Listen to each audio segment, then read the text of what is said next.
Muy buenos días a todas, a todos, ¿cómo están? Esta es la última unidad, la unidad número 10 de esta capacitación para promotores y promotoras de infancias libres de trabajo.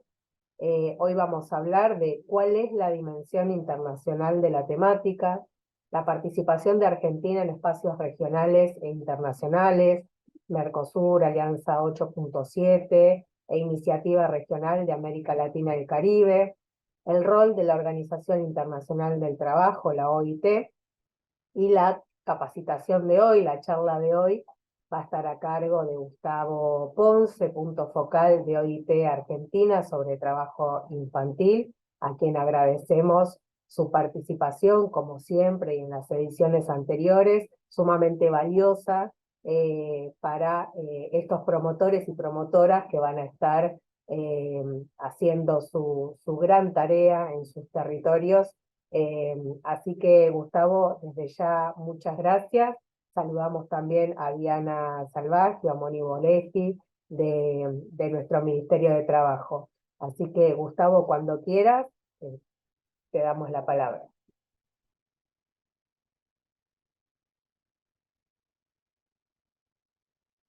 Ahí no te escuchamos. Espera que si te tengo que habilitar, dame un segundito, ¿eh?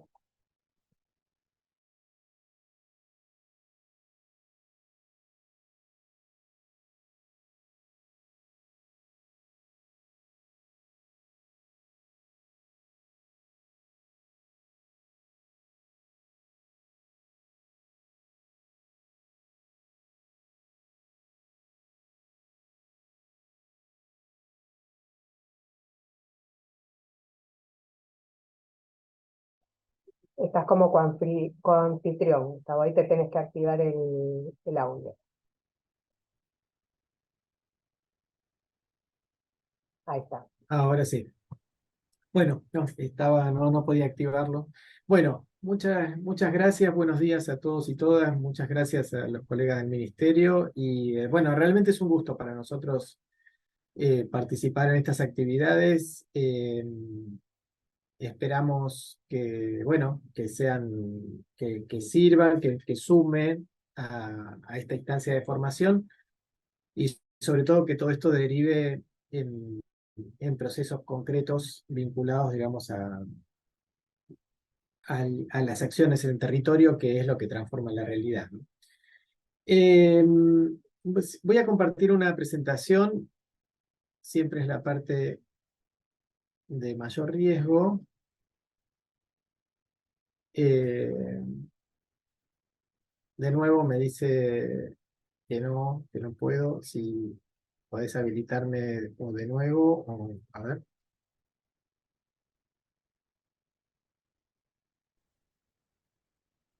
Dame un segundo. Chequeamos.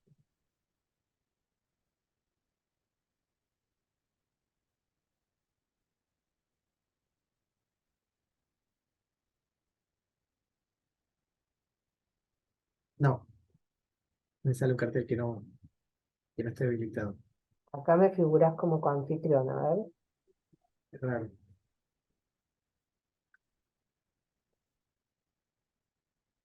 Bueno, si no, la podrán pasar ustedes. Ah, ahí sí. ¿Sí? Ahí está. Sí, sí, qué extraño que es, ¿no? Bueno, a ver, me dicen ahí si Se ve, se se ve ve, perfecto. ¿sí? Sí, Ah, sí. bueno, ahí Sí, la pongo en modo a- presentación. ahí se ve. Perfecto,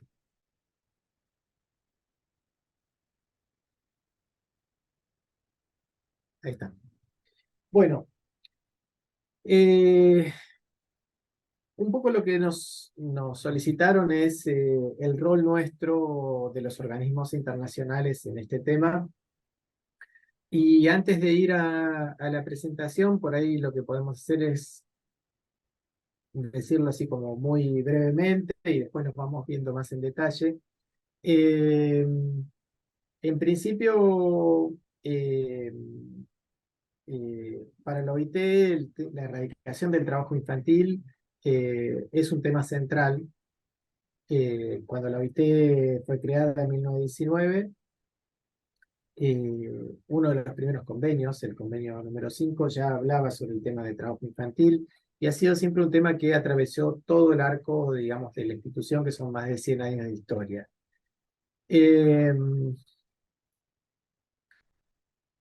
por eso por ahí me gustaba comenzar con la idea de explicar qué es la OIT y contarles un poco. Y siempre me gusta partir de esta cuestión que es muy gráfica, que es el tema de las tres llaves. Estas tres llaves que ven ahí en la foto de la derecha, son llaves eh,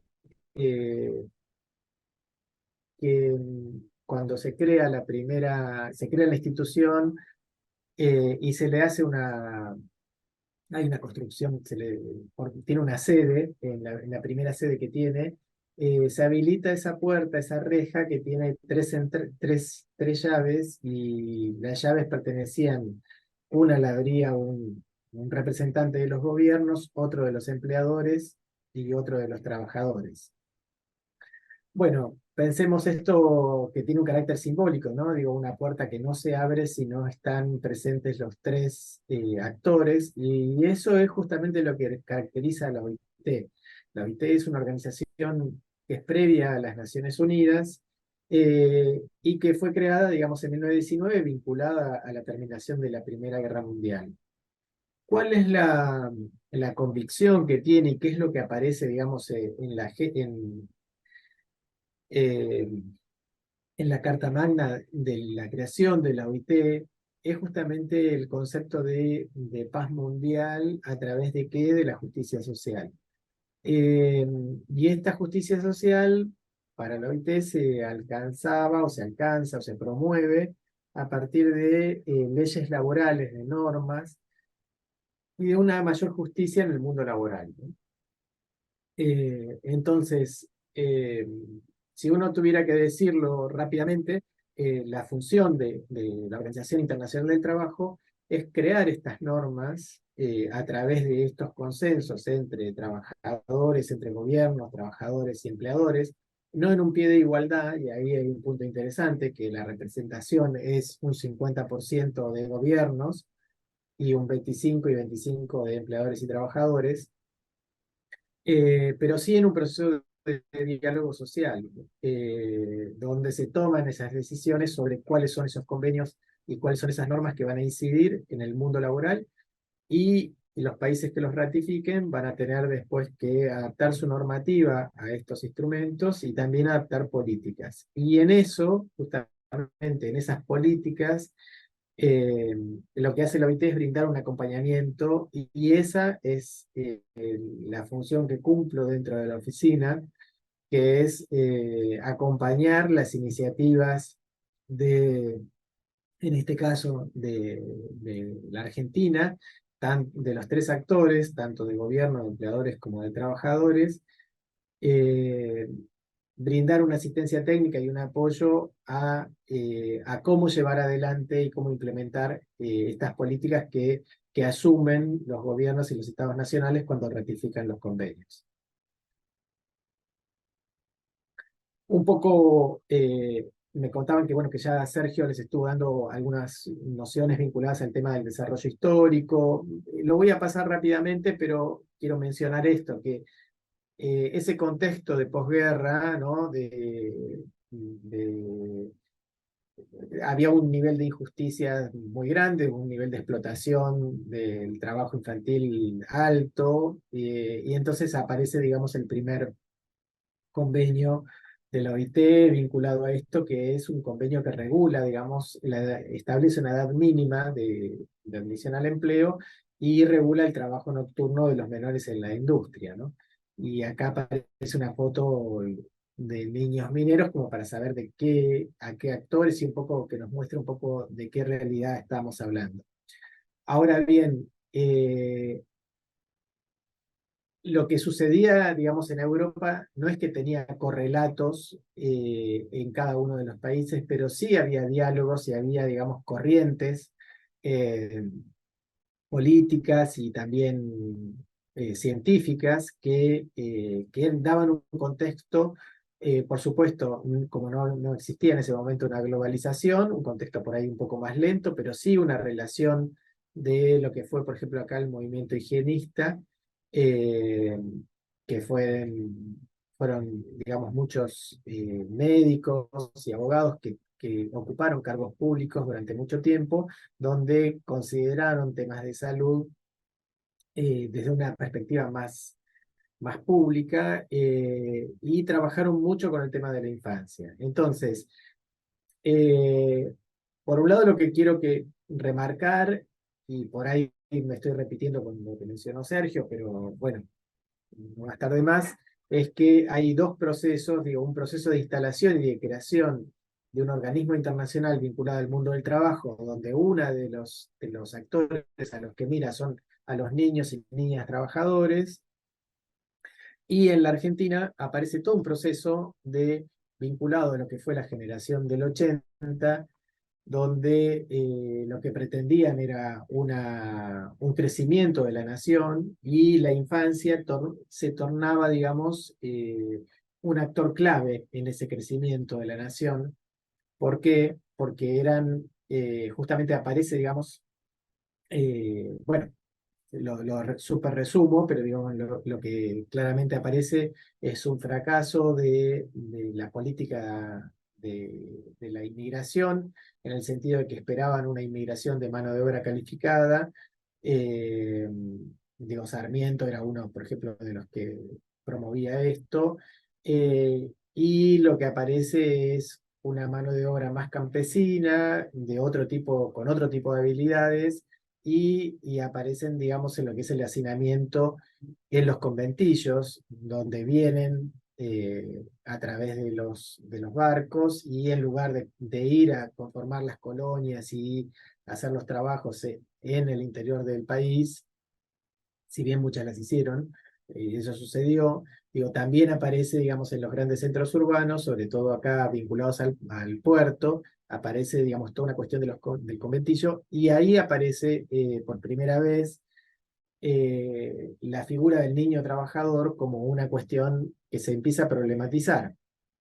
El niño trabajador, si ven esta foto de la derecha, eh, digamos, era el hijo del inmigrante, no era cualquier niño. Era el hijo del inmigrante, era el niño que vivía en conventillos, donde había un hacinamiento de muchas familias en cuartos pequeños, y donde busca la calle y empieza a tener algunos oficios como vendedores de periódicos, como lustrabotas, eh, y se contrapone, por eso digo dos modelos de infancia, y se contrapone con este otro niño, que es el niño o la niña de guardapolvo blanco, la de la ley de educación, donde hay eh, una educación pública y laica, y obligatoria, que homogeneiza claramente, digamos, el conjunto de la infancia. Pero aparece, digamos, este otro diferencial, donde empiezan a tomar la escena pública, y aparecen toda una discusión en el Congreso parlamentaria que es súper interesante. Si alguna vez tienen oportunidad de leer los debates parlamentarios de la época, son muy, al menos, bueno, a mí me resultan muy interesantes, eh, porque hacen todo un planteo en relación al cuidado, al rol de la madre, bueno, muy atravesado por la ideología de la época, donde mencionaba yo que era justamente el higienismo y la criminología de la época. Y entonces, en concreto, digamos, lo que aparecen empiezan a haber instituciones vinculadas a un movimiento, digamos, vinculado a esta niñez que debía protegerse, y esto se traduce en términos normativos como la ley Agote, ¿no? La ley que impulsó el diputado Luis Agote, que pertenecía a este movimiento higienista que yo les comentaba. ¿Se entiende hasta acá? Bueno, cualquier cosa, hacemos si no las preguntas al final, pero si quieren hacer alguna pregunta en el medio, yo no tendría problema también.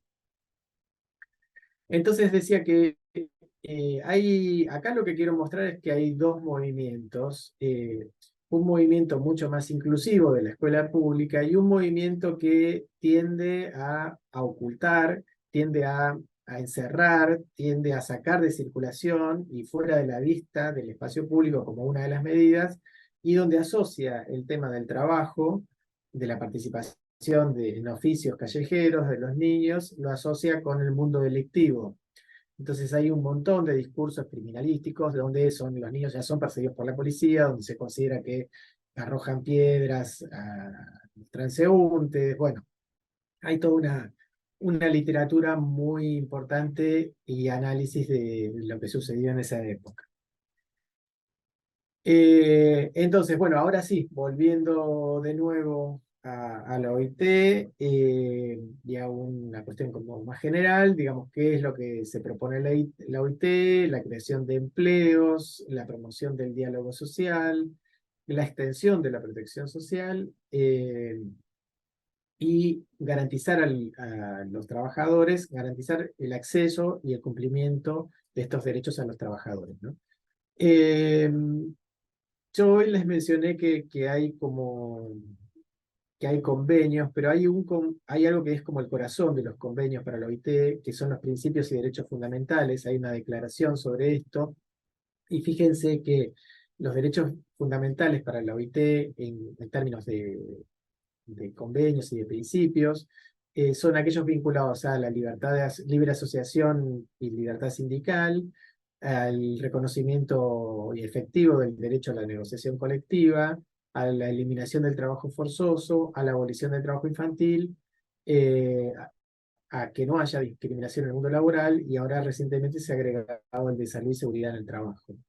Los convenios que están asociados a estos principios, eh, muchos están contemplados, al menos dos de estos, están contemplados dentro de la meta 8.7 de la Agenda 2030, que ahora la vamos a ver un poquito más adelante. Un poco dónde estamos a nivel global con las últimas estimaciones.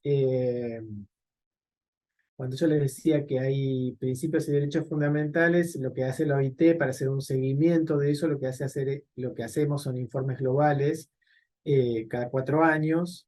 Y acá tienen estas estimaciones, que son las últimas que tenemos a nivel global. Eh, y quiero detenerme, voy a pasar rápido esto. Ahora, igual la presentación les va a quedar, pero quiero mostrarles esto, ¿no? Fíjense del año, ¿se ve bien? ¿Se llega a ver? ¿Sí? En la columna de la izquierda está el trabajo infantil en el año 2000, donde se hace la primera medición a nivel global, la del 2004 cómo va descendiendo, 2008, 2012, y fíjense entre 2016 y 2020 cómo se estanca y se produce una meseta. Bueno, esto es lo más preocupante porque hay justamente en el momento que había que acelerar más, lo que hace justamente haber un estancamiento, y ese estancamiento, bueno, es justamente lo que, por eso se incentivan tanto los espacios como la alianza y como la iniciativa, que lo que permiten es acelerar, o el concepto de país pionero, que ahora también lo vamos a ver muy rápidamente. Esto podría ser mirado así, digo, en términos muy coloquiales, podría ser mal de muchos, ¿no? Digo, si uno se compara con otras regiones, uno va a ver que mientras que en América Latina y el Caribe hay 8,2 millones de niños y niñas trabajando, en Asia y Pacífico estamos hablando de 48 millones y en África de 86 millones, ¿no?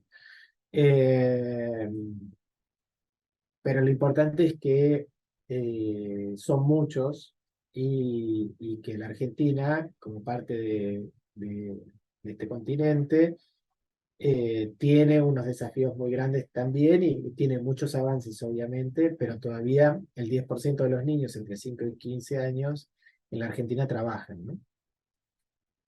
Entonces, para tener un panorama global y de la región y de la Argentina, estamos hablando de 160 millones a nivel global, 8,2 millones en la región, y más de 1 millón de niños en la Argentina.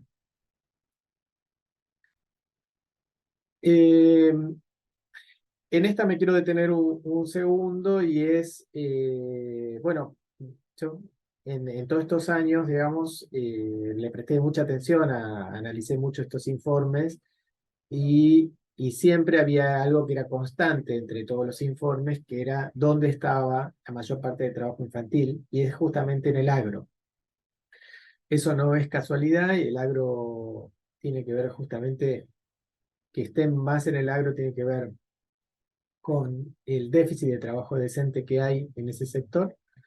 Y entonces esto requiere, digamos, acciones en particular. Y bueno, y la oficina ha desarrollado un programa de cooperación técnica específico, digamos, que ya lleva 4 años, para colaborar y apoyar las cuestiones vinculadas a la erradicación del trabajo infantil en el agro. Eh, la Agenda 2030, eh, tal vez, no sé, corregime Diana, si esto ya lo vieron, lo paso más rápidamente o todavía no lo vieron. Lo vieron nombrado, no se Nombrado. profundizó. Bueno, yo acá quisiera decir un par de cosas. Hay algo que es justamente establecer como objetivos a veces que se llaman aspiracionales, ¿no? O sea, yo quisiera que no existiese pobreza, quisiera que haya mayor equidad. Bueno, eh, esta agenda tiene un nivel de construcción muy interesante y es muy diferente a la agenda que es la de los Objetivos de Desarrollo del Milenio. ¿Y por qué digo esto? Porque se construyó, digamos, entre todos los países de un modo mucho más horizontal y se han puesto objetivos y metas, y la Argentina ha ratificado esta agenda, ha hecho una adaptación de estas metas y los objetivos están muy vinculados estrechamente entre sí. Entonces, son todos importantes, pero le podemos prestar atención a uno en particular, que es el 8, que es el de promover justamente el crecimiento económico sostenido, inclusivo y sostenible de empleo pleno y productivo y trabajo decente para todos. La meta aquí que nos interesa tiene varias metas y una de ellas es la de poner fin al trabajo infantil, al trabajo forzoso, eh, y es poner fin al trabajo infantil para el 2025, ¿no? El 2025 es mañana, eh, entonces se está viendo que claramente que no se llega, pero eso no quiere decir que no se pueda acelerar o se puedan redoblar los esfuerzos para tratar de aproximarse al máximo de esta meta. Eh, para fortalecer, decía, y colaborar con un desarrollo así, lo que se está haciendo, lo que se hizo a nivel global es establecer una plataforma, una alianza entre muchos países que se llamó la Alianza 8.7, eh, y que la Argentina tuvo un rol y tiene un rol preponderante, ha sido vicepresidente de esta alianza, y dentro de la alianza existe una categoría. La alianza, hay que pensarla, digamos, básicamente, dicho muy rápidamente, pero hay que pensarla como una plataforma de intercambio entre los países, de intercambio horizontal, eh, y que la OIT colabora para, para que se genere un poco desde un rol medio desde una secretaría técnica, lo mismo que con la iniciativa regional o un rol similar.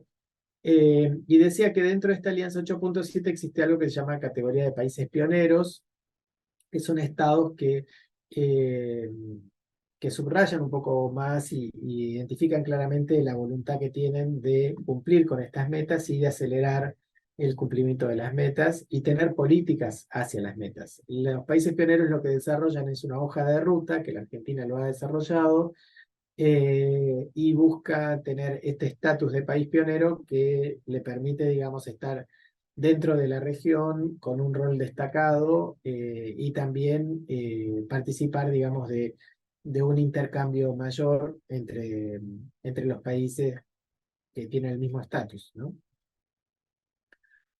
Eh, Acá lo que estoy mostrando es un poco la complejidad que hay en torno al trabajo infantil con otras cuestiones que son las peores formas del trabajo infantil. Si yo tuviese que dedicarme esta clase o esta charla, no es una clase, digamos, esta conversación al tema de los convenios, sería un poquito más extensa y tendría que hacer foco solo en eso. Pero solamente lo que quiero decirle es que la OIT tiene dos convenios, el convenio 138, dos convenios relativos al trabajo infantil, ¿no? El 138 que establece una edad mínima de admisión al empleo y que los países que lo ratifican se comprometen a tener una política pública efectiva de erradicación, y el 182 que identifica las peores formas, que no quiere decir que haya buenas formas, lo que quiere decir es que hay algunas formas de explotación de los niños que claramente requieren como ponerlos en agenda y realizar acciones inmediatas, ¿no? Y ahí entra el tema de la trata, la explotación sexual, el tema del trabajo peligroso. Eh, entonces, fíjense que, bueno, que no todas las peores formas son trata de personas, por eso, digamos, lo puse que se solape solamente una partecita de esto, y algunas de ellas están vinculadas a trabajo forzoso y otras no. Y las que están vinculadas a trabajo forzoso y a trata están vinculadas a algo que es que se llama técnicamente prácticas análogas a la esclavitud. Pero digo, para mostrar un poco la complejidad que tiene y cómo se toca con otros temas que son claramente de explotación laboral. Entonces, hablamos de algo que es justamente acelerar.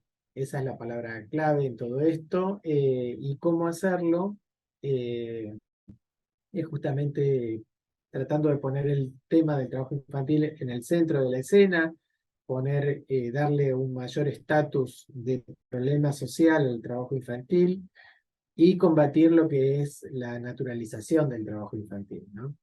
Entonces, ¿con qué nos enfrentamos? O sea, ¿o qué situación tenemos hoy?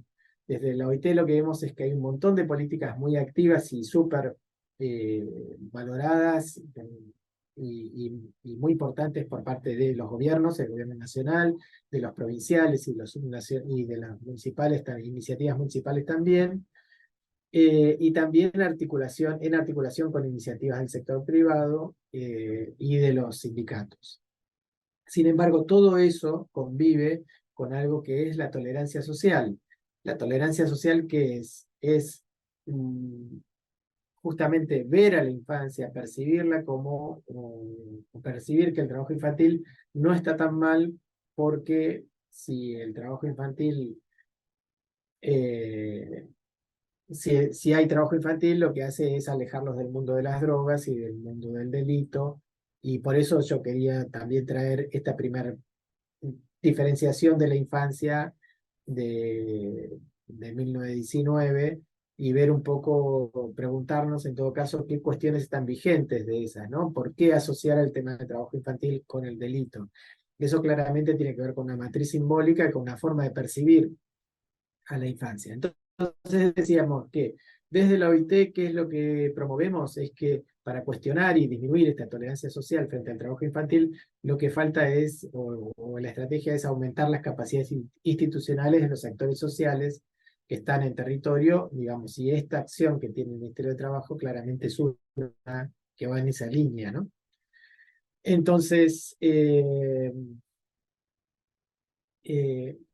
la OIT lo que hacemos es promover y generar y compartir conocimiento. Ahora vamos a ver algunas de las herramientas, intentar tener incidencia en agendas, promover el tema de los lazos institucionales promover lo que es el intercambio, identificar áreas vacantes. Por ejemplo, hoy si ustedes ven el tema, si quieren buscar algo sobre la pesca artesanal, van a encontrar muy poco material. Eso quiere decir que no hay, en la Argentina sí hay pesca artesanal, trabajo infantil en pesca artesanal. Sin embargo, lo que no hay es un gran desarrollo en términos de conocimiento y demás. Y claramente abordar el tema de las causas del trabajo infantil.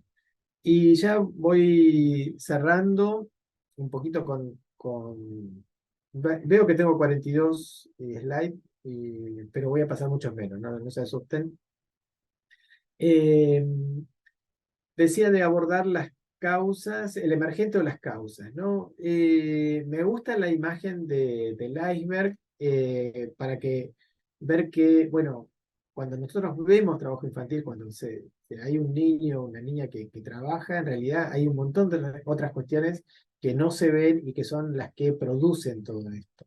Entonces, el emergente es la cantidad de niños y niñas trabajando hoy en Argentina, pero cuando vamos a ver las causas, lo inmediato que encontramos es que estos niños no viven en el aire, en una burbuja, sino que viven con referentes adultos, con sus padres, con sus tíos, con sus abuelas. Y bueno, y lo que hay en esos hogares en general es un déficit importante de trabajo decente. Eh, la tolerancia social tiene un peso también importante, que es que lo naturalizo y no lo veo como un problema, veo el trabajo infantil como ayuda, y digo, no está tan mal que trabaje, entonces es difícil que algo cambie con esto. Eh, la protección social, que en la Argentina es muy extendida, en algunas circunstancias todavía algunos hogares no les llega, o en todo caso lo que les llega, pero habrá que aumentar o reforzar para que esos hogares que atraviesan algún tipo de crisis puedan tener algún tipo de protección eh, y que sus hijos no sean una variable de ajuste, digamos, frente a eso. Estoy hablando de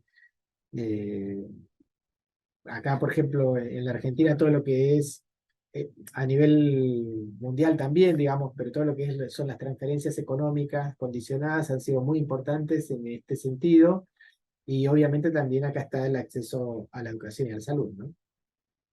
Entonces la educación de calidad es otro de los factores, acceder a una escuela y a una educación de calidad es re importante. Ya vimos eh, desde la primera medición del 2006 que no es que los chicos trabajan o estudian, sino que trabajan y estudian. Entonces, no basta solamente que accedan a una escuela, sino que es importante que haya algún tipo de estrategia para que estén ahí y que realmente no trabajen. Eh, y bueno, y les doy un pantallazo más con algunos recursos que quería mencionarles y ya con esto cerramos. Frente a esta pregunta de, bueno, de qué hace la OIT, el modelo de identificación de riesgo es algo que surgió de la iniciativa regional. Eh, con un acuerdo con la CEPAL, se estableció una metodología para hacer como un mapa caliente, donde hay una cantidad, o sea, se han desarrollado muchos países en la región, y la Argentina es uno de ellos. Eh, Se desarrolló el modelo de identificación de riesgo, y ahora estamos en una segunda fase trabajando en algunas provincias con la segunda, perdón, con esta segunda fase, que es ya trabajar más a una escala de municipios. Se hizo un trabajo en Vera, en Santa Fe, y ahora estamos trabajando en 3 municipios de Misiones. Eh, ¿Qué es lo que hace el MIRTI? Bueno, identifica zonas de riesgo y lo que permite es justamente ver dónde están los recursos. O sea, si yo tengo zonas de riesgo alto, tendría que ver si la provincia está trabajando en esas zonas. Entonces, es una combinación de información que se visualiza rápido y que nos permite aproximarnos al territorio y priorizar sobre todo. Y esto se ha utilizado mucho en programas como el Buena Cosecha, o establecer en qué momento, en qué lugares trabajar en territorio por parte de las provincias y por parte de Nación. O sea, realmente es algo que orientó mucho el trabajo en territorio. Entonces, esto es importante que lo conozcan.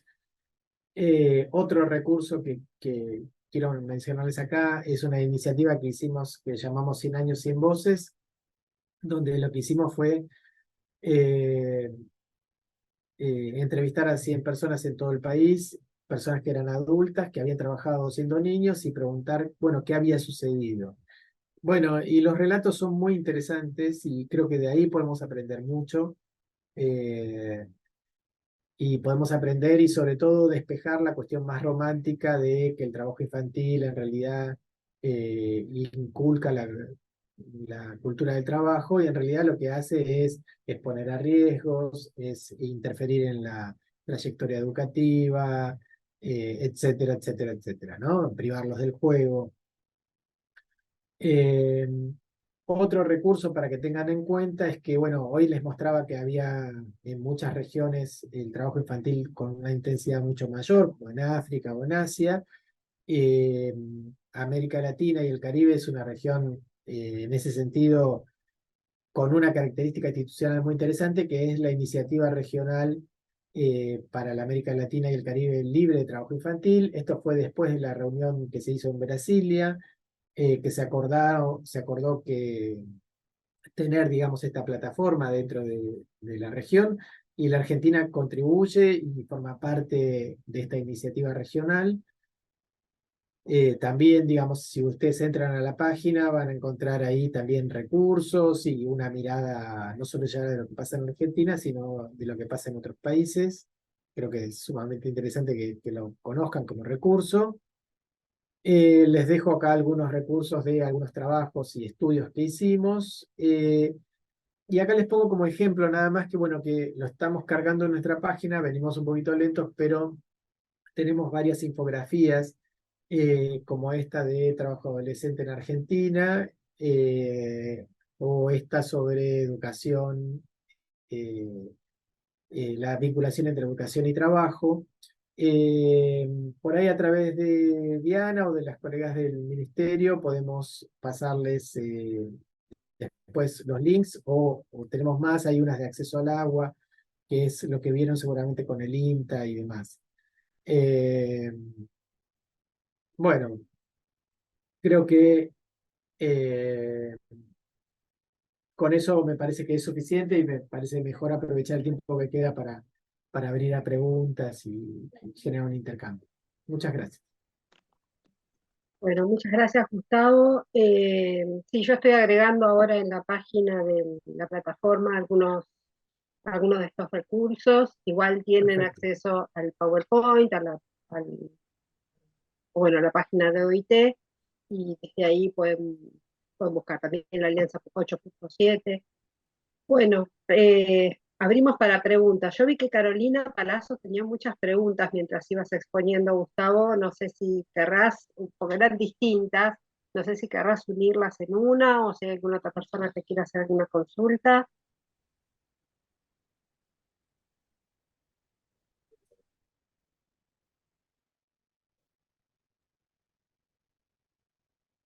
Pueden levantar la mano.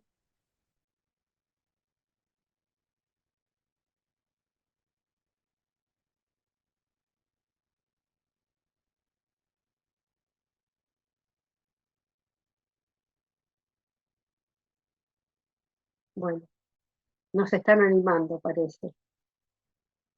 Eh, bueno, preguntaba, por ejemplo, una de las cosas que decía Carolina era cuando estabas hablando de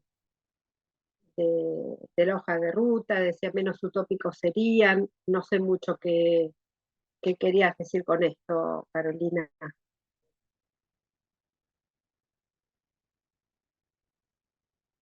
Bueno, no está queriendo preguntar. Si es por eso, bueno, ya entonces te vuelvo a agradecer, Gustavo, y yo quería hablar un ratito cómo vamos a seguir, porque bueno, hoy terminaban la actividad eh, que tiene que ver con los contenidos. No sé si vos querés agregar algo, Gustavo. Sí, por ahí, bueno, entiendo que por ahí la menciona el tema de la utopía con estas cuestiones vinculadas al tema de los lineamientos y de las metas. Puede parecer algo poco operativo o soñar, pero en realidad digo, se transforma en una realidad social a partir de imaginarse un escenario diferente. Entonces, cuando, bueno, perdón por hacer una referencia personal, pero digo, a veces lo cuento, digo, en la década del 80, cuando yo estaba en la facultad, aparece lo de una reunión de Alma Ata, donde decía salud para todos en el año 2000, pasó el año 2000, y bueno, y acá estamos. Entonces, eh, después los objetivos de desarrollo del milenio. Esta agenda es distinta porque tiene un nivel de construcción mucho más horizontal y me parece que es interesante el tema de los indicadores y demás. Entonces se pueden ir viendo los progresos y obviamente es una aspiración que es alta, pero si uno no la tiene, bueno, uno tendría que apagar la luz, entonces y dedicarse a otra cosa. Digamos. Creemos que la realidad sí puede cambiar y a veces en cosas muy chiquitas.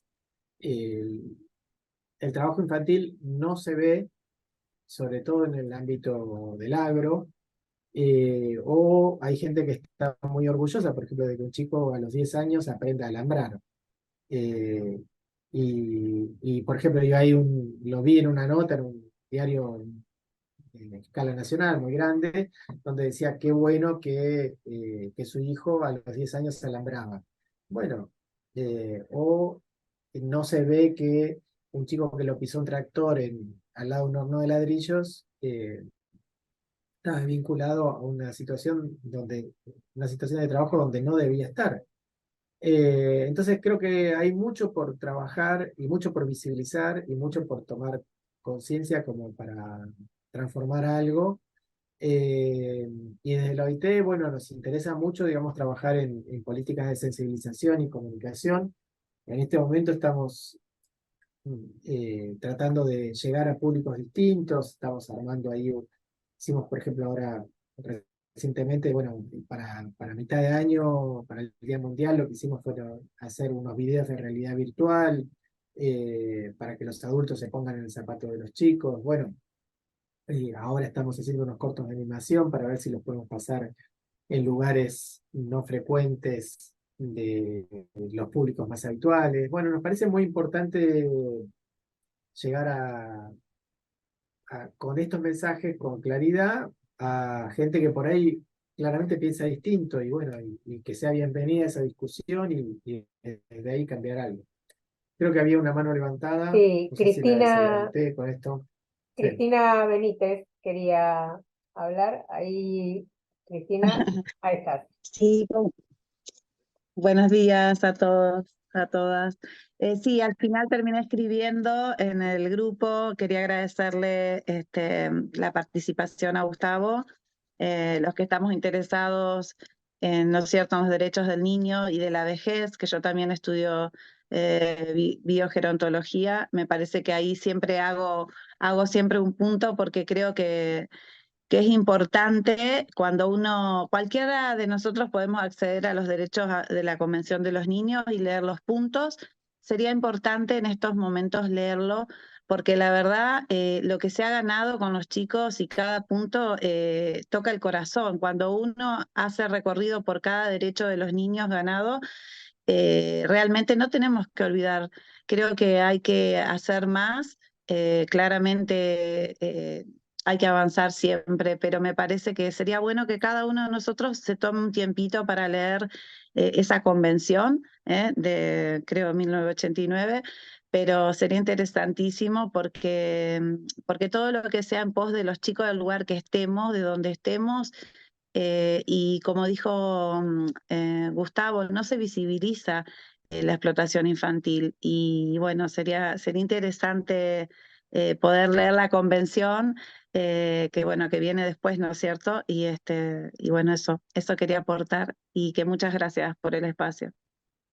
Gracias, Muchas Cristina. gracias, Cristina. Hay otra pregunta, Gustavo, no sé si querés que te la haga o querés comentar algo en relación a esto y te la hago después. No, sí, hacela y también ahí estoy viendo que hay una vinculado cuál es el porcentaje de trabajo infantil urbano, estaba revisando los chats, así que Sí, ahora en realidad, retomo algo.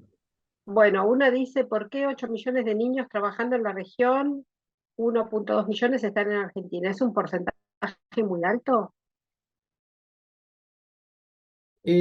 Bueno, el tema de la medición es compleja.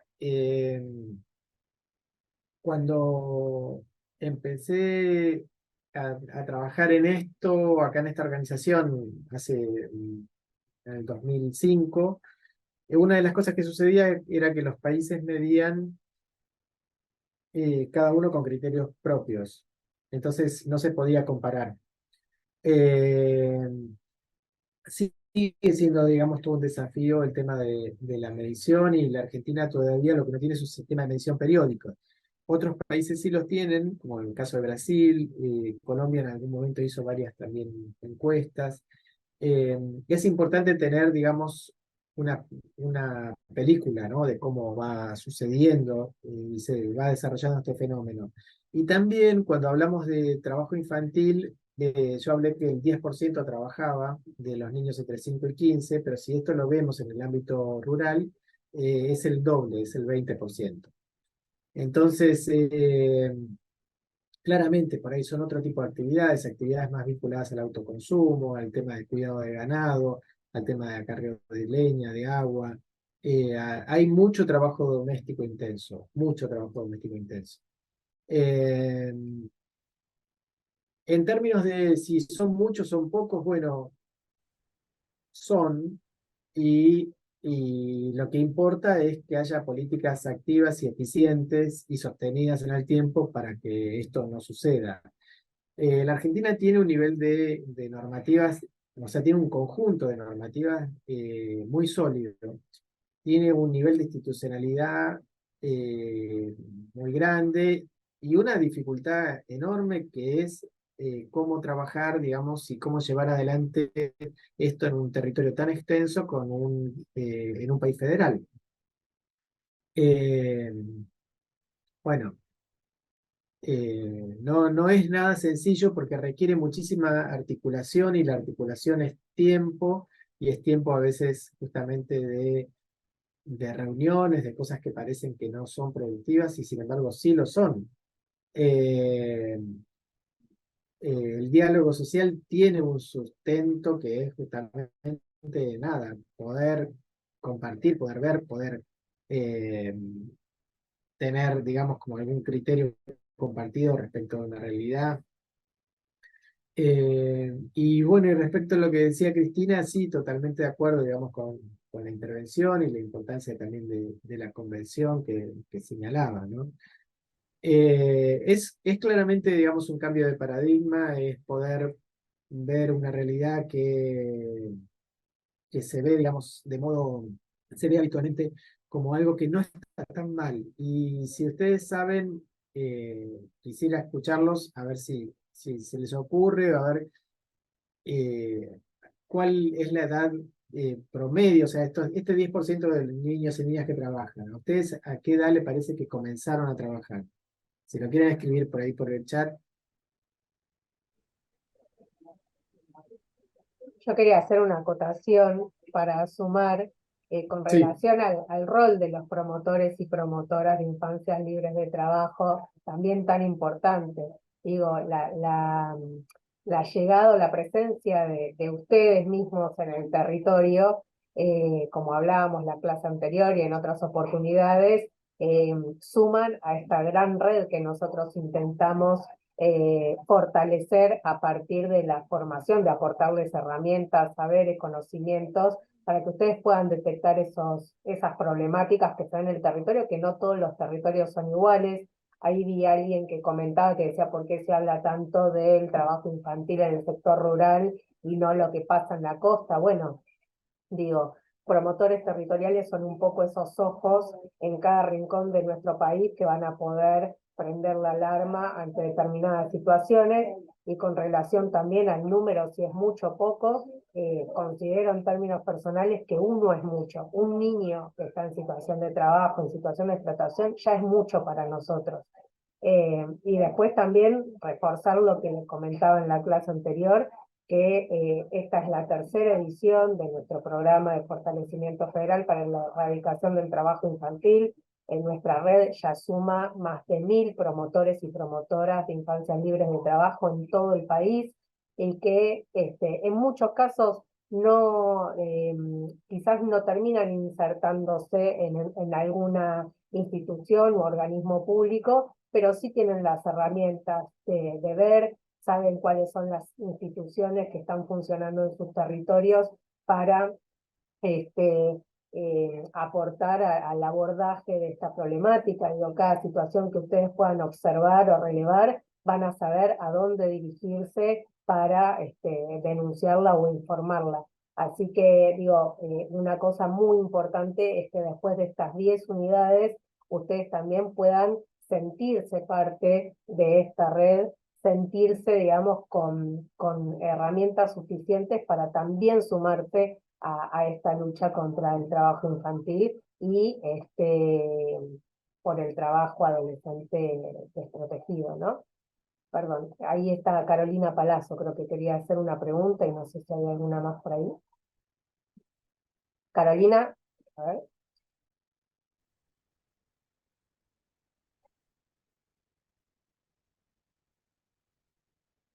a ver, Caro, ahí te habilité el audio, el sonido.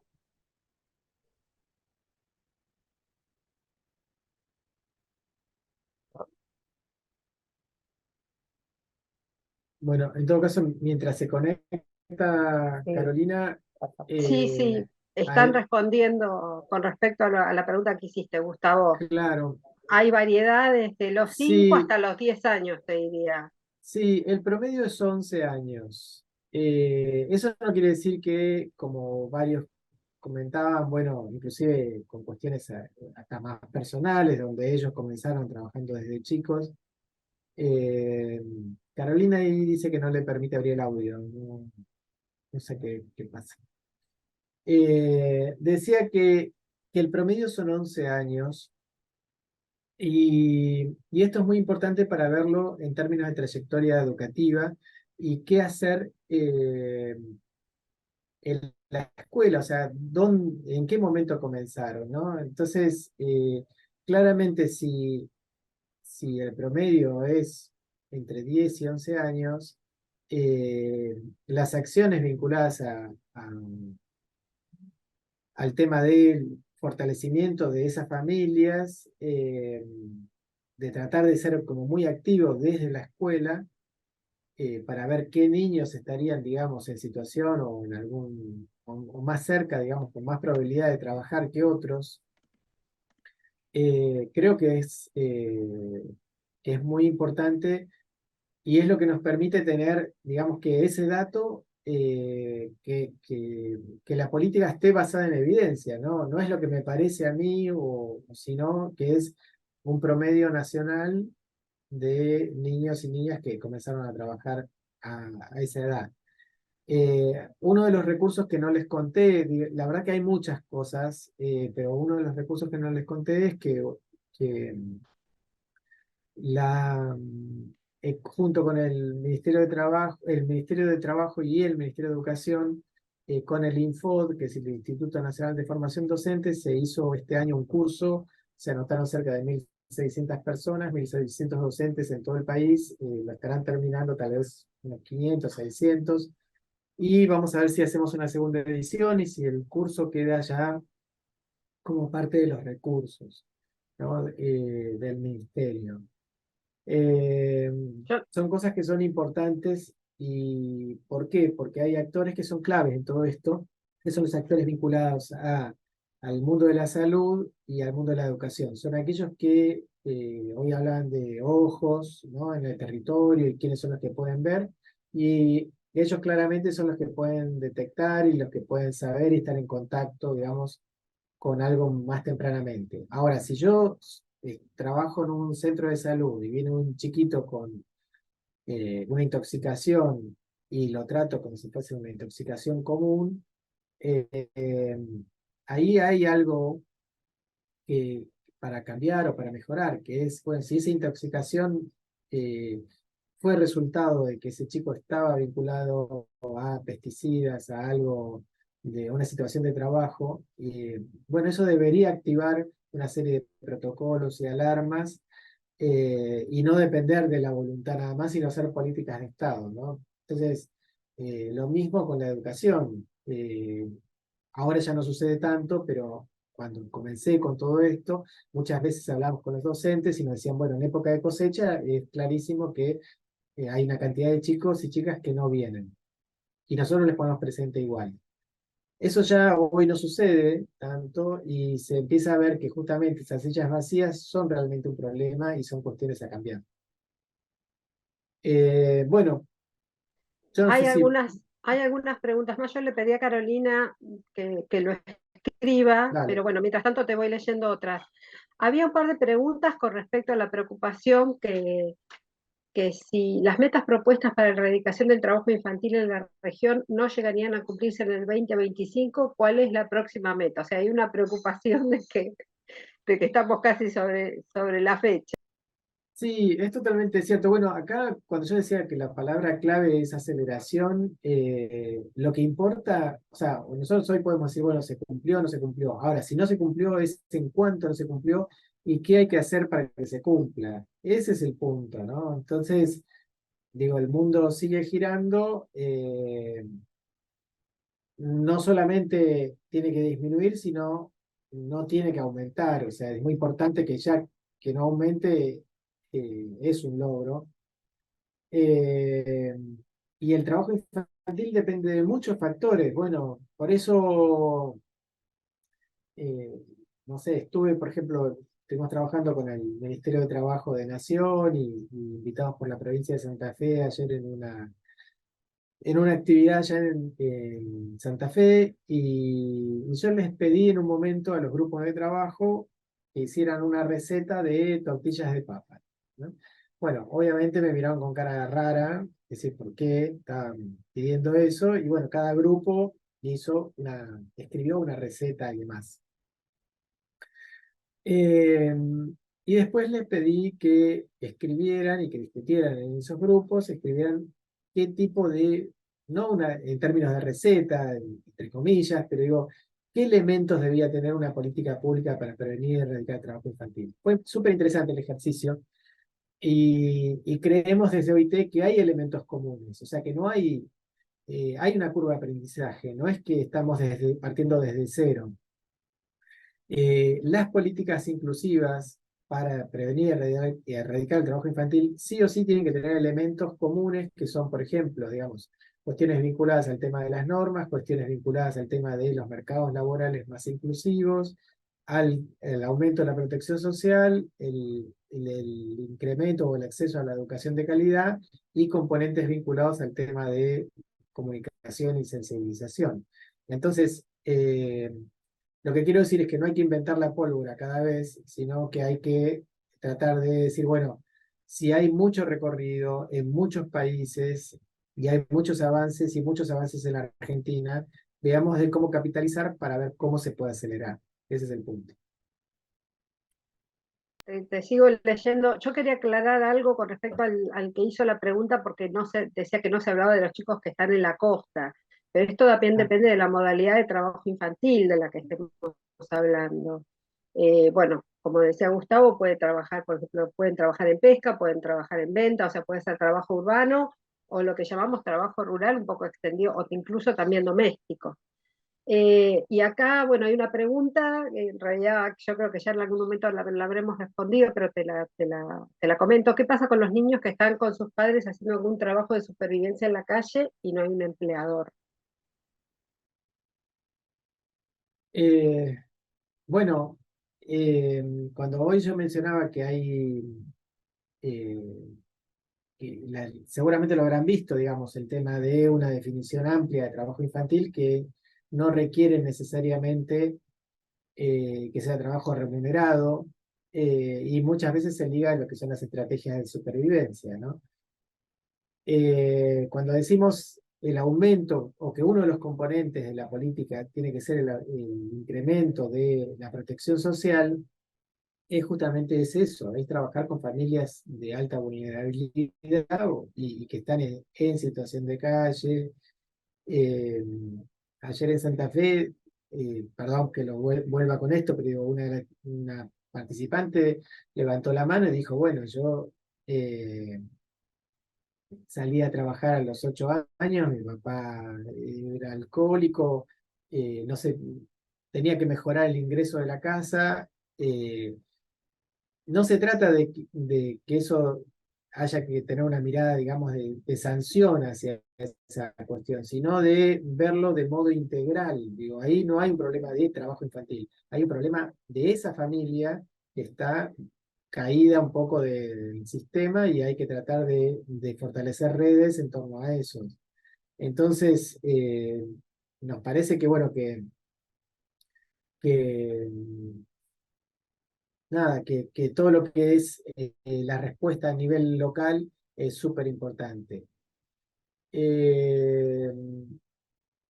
Y ahí, bueno, creo que ahí vuelve Agustín, me parece que es el que está mencionando el tema del trabajo en las playas. Sí, del basural. Modalidades hay muchísimas, el tema de, de basurales ha sido siempre, digamos, una preocupación para nuestra oficina.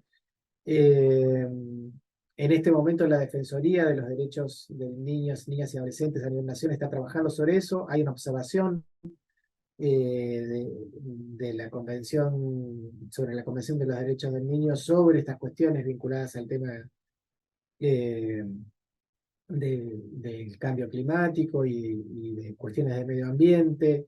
Eh, y el tema bueno, básicamente es de niños que están donde no deberían estar. Y decía que modalidades hay muchas porque uno se imagina, bueno, la idea del trabajo infantil en algunas actividades, pero uno en la medida que va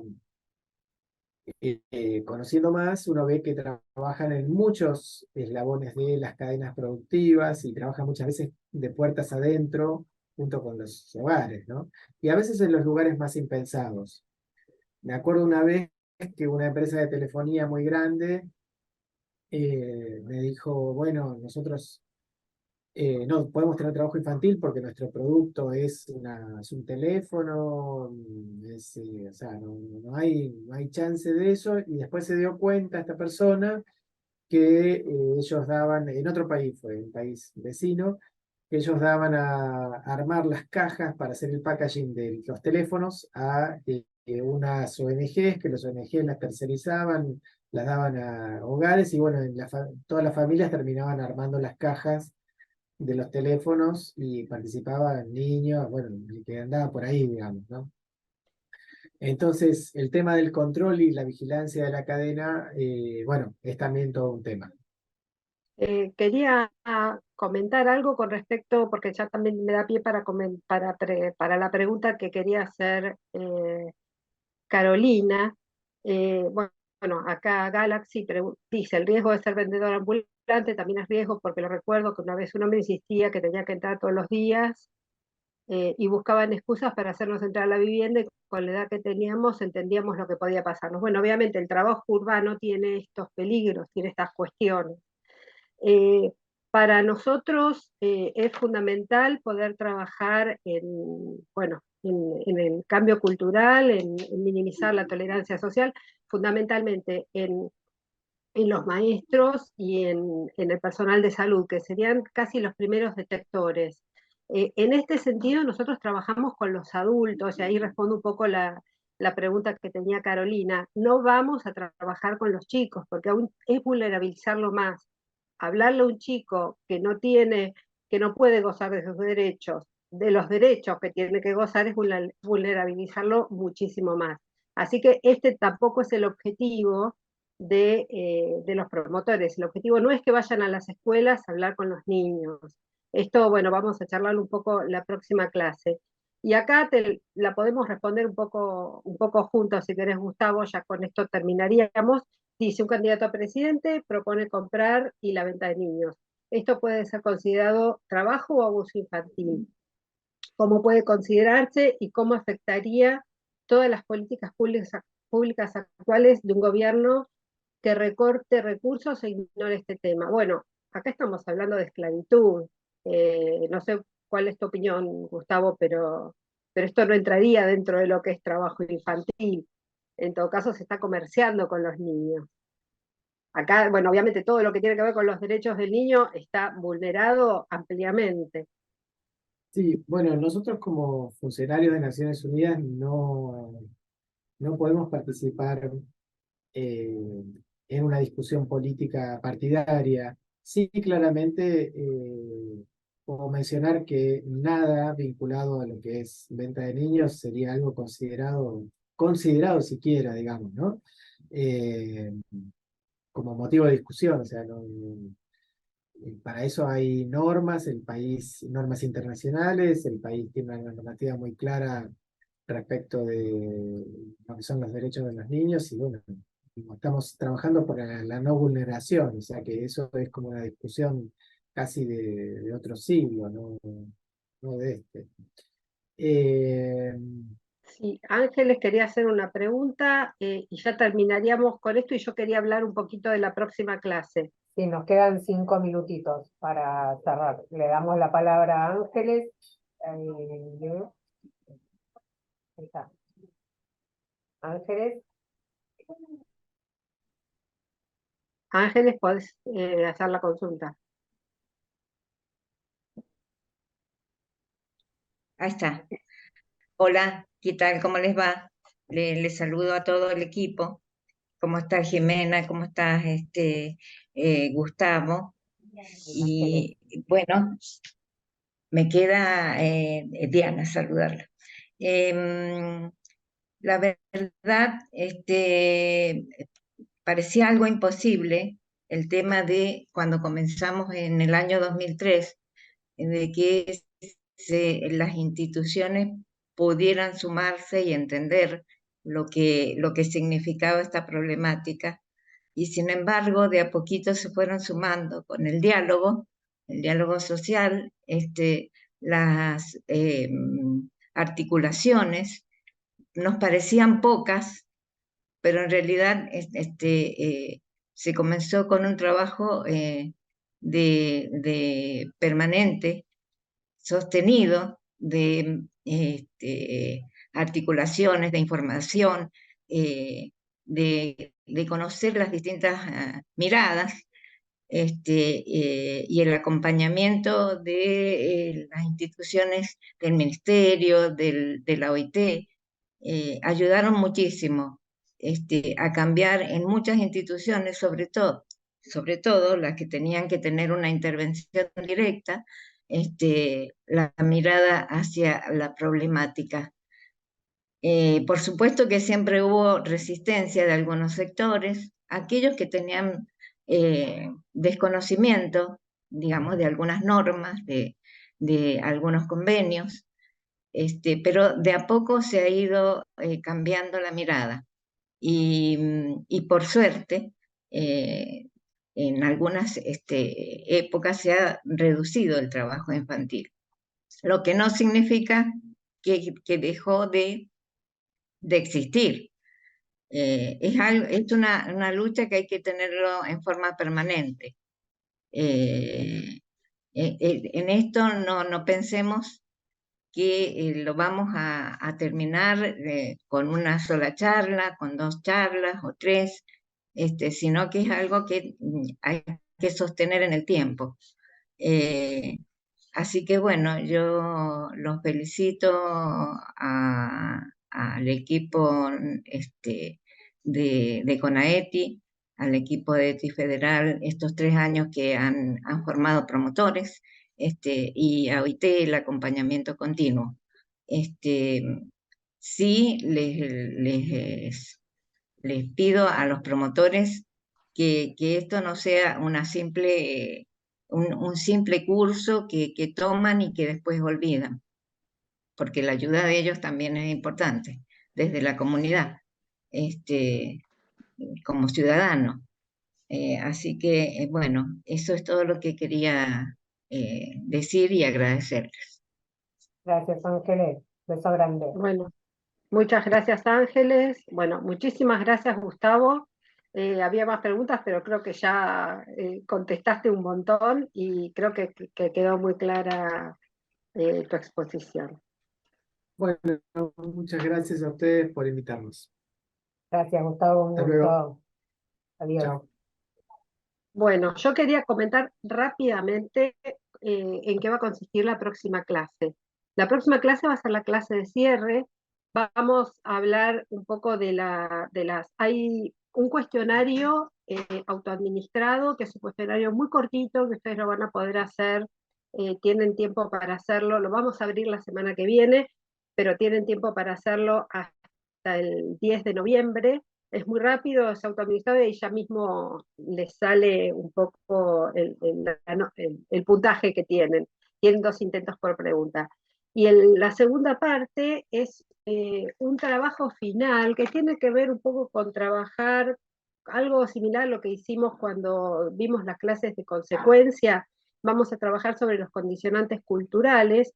Ustedes van a tener tiempo de hacer entrega de este trabajo el 29 de noviembre, donde ustedes van a tener que hacer unas preguntas a algunas personas que estén cerca a ustedes, laboral, familiar, con respecto al tema de la tolerancia, y hacer una síntesis de esto y también pensar un poco una reflexión final que tengan ustedes en relación a esta temática.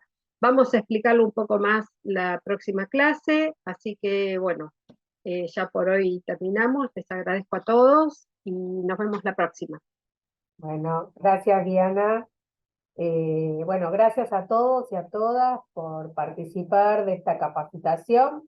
Esta es la última unidad, esta es la última clase teórica, así que como dijo Diana, estén atentos y atentas a todo el material que van a tener en la plataforma, a las fechas de entrega de los trabajos finales. Y bueno, nos vemos la próxima para ir cerrando ya esta tercera edición, este ciclo de promotores y promotoras de infancias libres de trabajo. Cualquier duda y inquietud que tienen, como siempre saben que tienen los canales de comunicación a través de epifederal@trabajo.gov.ar y nuestros teléfonos, que como siempre, ahí está Moni para responder sus inquietudes y sus dificultades. Así que les mandamos un beso enorme y nos vemos la próxima.